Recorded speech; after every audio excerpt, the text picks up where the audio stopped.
Die. Hey, good morning. It's Great the shot. episode 3, season 3 of the Coach BOZZ Show. We're gonna have a couple of ladies on today, and joining me is one of the coaches. Say your name again. Cassandra. Cassandra. I'm sorry, I had a You're brain good. freeze there.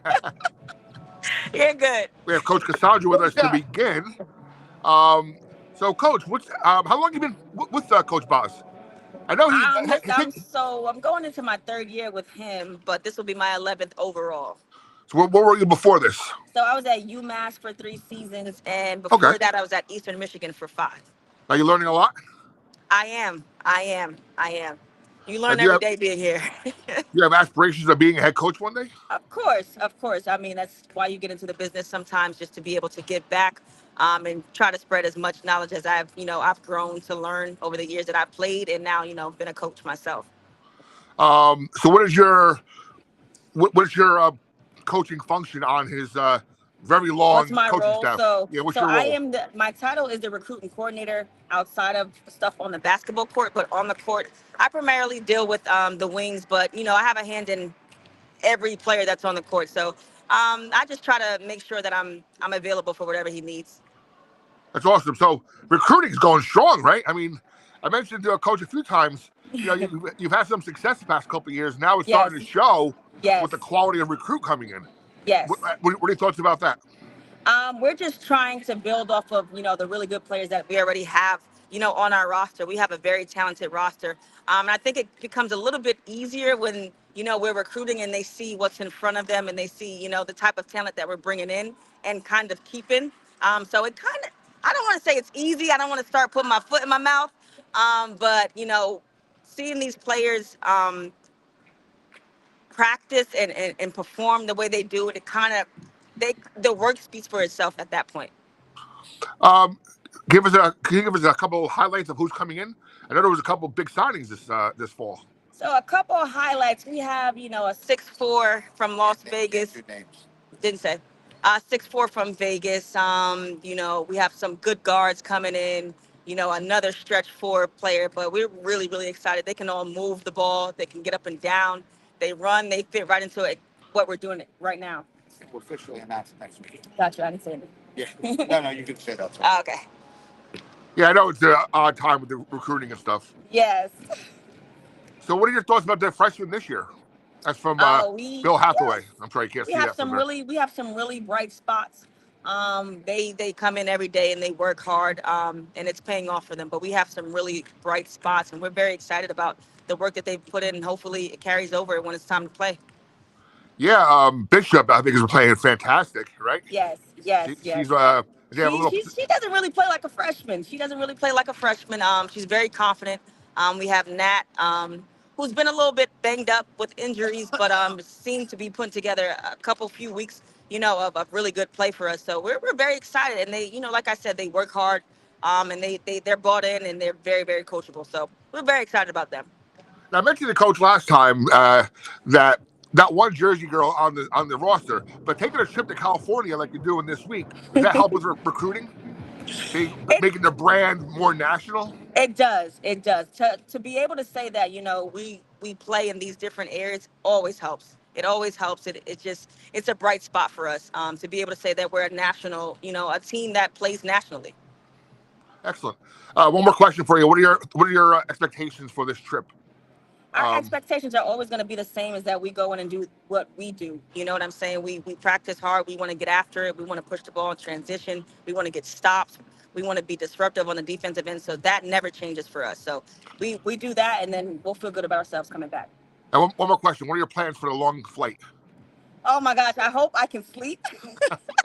I hate Can planes. sleep. Oh, but other than that, I'm going to be binge watching something, I'm sure. Yeah, I hate planes. Hate long flights. Yeah, this is a Well, long have a one. good trip, and I'll see you when you get back. Thank you so much. Thank you. Hey, Bob, we're going to announce our freshmen next week that we signed on the official signing day. I think it's the 19th or something. It's coming up. What day So is that? I think it's next Tuesday or Wednesday. Okay. I'm not sure. Yeah, I got to look. But we're excited. We'll be signing 5 freshmen. We're very excited with their talent. All play different positions. staff's done a great job recruiting them and stuff. We're really excited. I asked you a couple of years ago. I don't know if you remember this. I think it was our first um, biggest media day. We had a little powwow. I mentioned to you, is this the landscape of college basketball now, where you're getting all these transfers? But now it seems you're starting to like go a little more 50-50 with the freshmen coming in. You have a couple this year, and you have more next year. Yeah, well, we had five each year, and the reason we want to do five each year is because we know they all won't stay in today's tradition. But if we can get two of them or three of them to not only stay but develop into quality players, each year you're going to have a core of 8 to 10 kids that have bought into your program for years. You sprinkle in transfers. We sprinkled in three great transfers this year, and then now all of a sudden you have a great core of 11 or 12 people. And having freshmen signed to come in, you're not like, oh my gosh, my whole team left me in the portal. You know you have five kids coming in, so you'll always have a base and a core, and that's really important. Coach, I'm guessing you and especially the ladies are chopping at the bit to play. It's been a while. Is this Yeah, it's unusual been for you to have one game and then a long break? yeah, yeah. We were supposed to play Friday and Sunday. Friday, the Cincinnati game got moved to next year, and Sunday we were supposed to play on national TV against Missouri, and Fox really didn't help us with that. I'll leave it at that. So we ended up having a big gap in our schedule. But it's fine. Now that we're going to play next Friday, we don't have too many gaps. So it'll be a lot of games in a row, and we just got to be ready to play. Um, I texted you on Friday when we were both watching the men's play. I go, this is how the arena should be, Walsh Gymnasium for the women's games. What's it Yeah, going to take to do that? yeah, well, we did that a lot last year. We had 4 or 5 sellouts last year, Bob.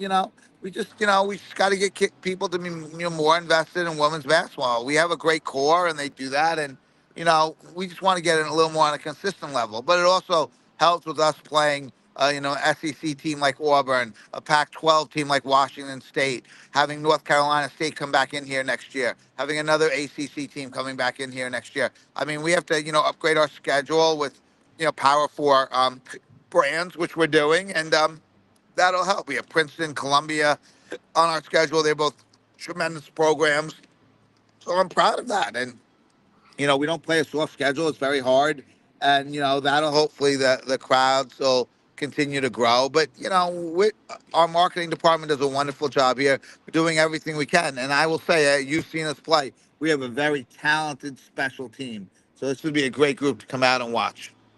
Coach, question from Bill Hathaway, who of course covers your team as well. Yes. Who is the surprise player so far of your season? I don't know. I don't want to say surprised, but Jordana never had the statistics that she has obviously now. She played behind an All-American in Texas and battled injuries. I thought Jordana would be very good, and then she will be. I think Zahara as a freshman, I mean, you don't know what you're going to get, but we know what we got now is a really good player. I don't want to say they're surprises because I expected them to be good, but they've really performed well. So, Coach, after watching your game last week, um, your all Big East backcourt um, played more of a ancillary role, more of a distribution defense role. Are they going to be okay with that? Or are they used to being the scorers? Listen, I think they're okay with winning. So that's why they're two of the best players in the country. It's not about individual statistics to them. I know it's a cliche, but they're good players. I really love their attitudes and everything about them, not just how good they are as players, but as people. And they knew in that game this is what we got to do, and then they made it happen. So I was really proud of them. Savannah's okay. I know she had a Oh, couple bumps and bruises. yeah, they're okay. Savannah has bumps and bruises every game until hard she plays. Yeah, it reminds me a lot of, or actually, Jackson Dart reminds me a lot of her. They Yeah. just play with a lot of heart and they don't care what their body thinks. And you got to be careful sometimes. But she's a Yep. champ. But I love her. Plays so hard and she's so tough. What else going on? Any injuries? Anything else Oh, going no, on? no, we're getting, I got to run in a minute, but we're getting ready to get on. Go tomorrow. Play two tough teams. San Fran's 1-1. They shoot the three really well. They have a lot of young, talented players. And Pacific, they just try and shoot a ton of threes, and they're both well coached teams. So it's going to be a challenge for us as well. And anytime you go across the country, you hope your body handles it. But I'm really excited to play. Like I said, I'm disappointed that we had a gap, but maybe it helped us a little bit. We got some extra practices. And I think, when we get on this call next Tuesday at 12, you're going to be like, wow, you guys had a great trip. I really believe that. Yeah, I'll be watching both games, obviously. And well, what's your ritual on a long flight, Coach? What do you plan on doing? Well, I do the Bill Simmons podcast, which is 2 hours. Oh wow. I love that. I'll pick another podcast or two. I'll try and sleep a lot. But it's hard for me. If I don't have someone that I'm really close with next to me, it's hard. So, my wife and my daughter have already left today because they're going tomorrow on a little sightseeing tour. So I won't have them next to me. My Oh son is wow. All right. meeting me there from California. So it's a little tough. So maybe I get an hour or two. If not, I'll just listen to those podcasts. I'll watch, some film. Pacific plays tonight, so I'll get that game on my computer. So I'll watch that as well. And I've watched both the San Fran's games, so I'll probably watch that again a little bit. Excellent, Coach. Well, have a safe trip. We'll be Thanks, Bob. watching. We'll be rooting from New Jersey in the cold weather here, and go Pirates. And we'll see you next Tuesday. Can't wait. Thanks, Bob, for Thanks, everything. Coach. You Have a do good a one. great job. Thank See you. Appreciate it. Bye. Thank you. Bye bye.